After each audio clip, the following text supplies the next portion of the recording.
વાતચીત કરતા હતા તો છોકરી એવું કીધું કે તમે 10 ભણેલા છો અને હું કોલેજ કરેલ છું, તો આપણે સેટિંગ નહીં આવે. જે છોકરીઓએ ભાઈને રિજેક્ટ કર્યા એ ટાઈમ માટે એમના પર્સપેક્ટિવથી એ લોજિકલ ડિસિઝન હતો. જે છોકરીએ આમને સપોર્ટ કરે આ રેર છે, પણ આ જ હાઈ વેલ્યુ પાર્ટનર છે. લાઈફમાં બે રીતના લોકો તમને મળશે. એવી પ્રકારની છોકરીઓ તમને મળશે જે તમારા પોટેન્શિયલ પર બિલીવ કરે છે, વિશ્વાસ રાખે છે કે ઠીક છે અત્યારે ગરીબ છે પણ આની કામ કરવાની ક્ષમતાથી લાગે છે કે આ ભવિષ્યમાં અમીર થઈ શકે, તો હું તૈયાર છું આના ઉપર ઇન્વેસ્ટ કરવા માટે. બીજા પ્રકારની છોકરીઓ જે પ્રેઝન્ટમાં જે છોકરો એના આગળ બેઠો છે કરંટ રિયાલિટી ઉપર ડિસિઝન લે છે કે અત્યારે આની પાસે ડિગ્રી નથી, આ 10 પાસ જ છે, હું ગ્રેજ્યુએશન છું. બંને ગલત નથી, બંનેના માઇન્ડસેટ અલગ અલગ છે.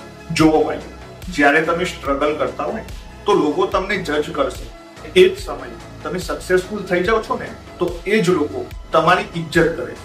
રિયલ પાર્ટનર એ નથી જે તમારી સક્સેસ જોઈને તમારી સાથે છે. રિયલ પાર્ટનર એ છે જે તમારી સ્ટ્રગલમાં પણ તમારી સાથે ટીકી રહ્યું છે, અડીને રહ્યું છે ભાઈ.